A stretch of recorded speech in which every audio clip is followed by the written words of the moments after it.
নমস্কার দর্শক বন্ধুরা, রেস স্পোর্টসের পর্দায় আপনাদের সকলকে স্বাগত জানাই।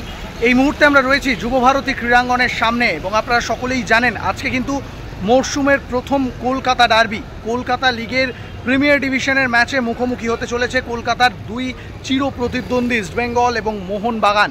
তবে যে ডার্বিকে কেন্দ্র করে আজকে যুবভারতী ক্রীড়াঙ্গনের চারিপাশে সবুজ মেরুন এবং লাল হলুদ সমর্থকদের একেবারে ভিড়ে ঠিক করার কথা ছিল, সেই তুলনায় কিন্তু সমর্থকদের উপস্থিতি একটু কম লক্ষ্য করা যাচ্ছে। তবুও প্রত্যেকে নিজেদের দলকে সমর্থন করতে কিন্তু ফ্ল্যাগ, টিফো, ব্যানার নিয়ে উপস্থিত হয়ে গেছে ইতিমধ্যেই যুবভারতী ক্রীড়াঙ্গনের সামনে।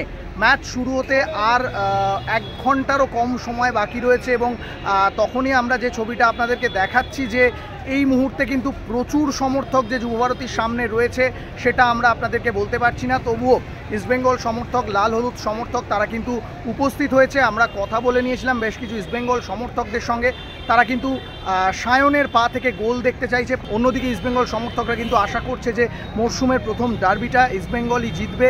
অন্যদিকে সবুজ মেরুন সমর্থক যারা, তাদেরও কিন্তু উন্মাদনায় কমতি নেই, তারাও ফ্ল্যাগ, টিফো নিয়ে রীতিমতো তারাও মাঠের সামনে উপস্থিত হয়েছে। একে একে তারা মাঠে ঢুকছে, তারাও মনে করছে যে অবশ্যই এই ডার্বিটা মোহনবাগান জিতবে। তবে শেষ পর্যন্ত ম্যাচের ফলাফল সেটা কিন্তু মাঠেই দেখা যাবে। তবে যে উন্মাদনা কলকাতা ডার্বি, মরশুমের প্রথম কলকাতা ডার্বিকে ঘিরে আশা করা হয়েছিল, সেই উন্মাদনা কোথাও একটু হলেও কম লক্ষ্য করা যাচ্ছে। শনিবার দুপুরবেলা খেলা, ফ্লাড লাইটে ম্যাচ নয়, তবুও ডার্বি হলে আমরা যেটা দেখতে পাই যে রাজপথ, কলকাতার শহরের রাজপথ একেবারে লাল হলুদ এবং সবুজ মেরুন সমর্থকরা তারা নিজেদের দখলে নিয়ে নেয়। সেই উন্মাদনা কোথাও একটু হলেও কম, আমরা সেই উন্মাদনাটা আশা করেছিলাম। এখন দেখার কতটা মাঠ ভরে, গ্যালারি কতটা ভরাতে পারেন দুই প্রধানের সমর্থকেরা।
যুবভারতী ক্রীড়াঙ্গন থেকে সৌরভ মুখার্জি, রেস স্পোর্টস।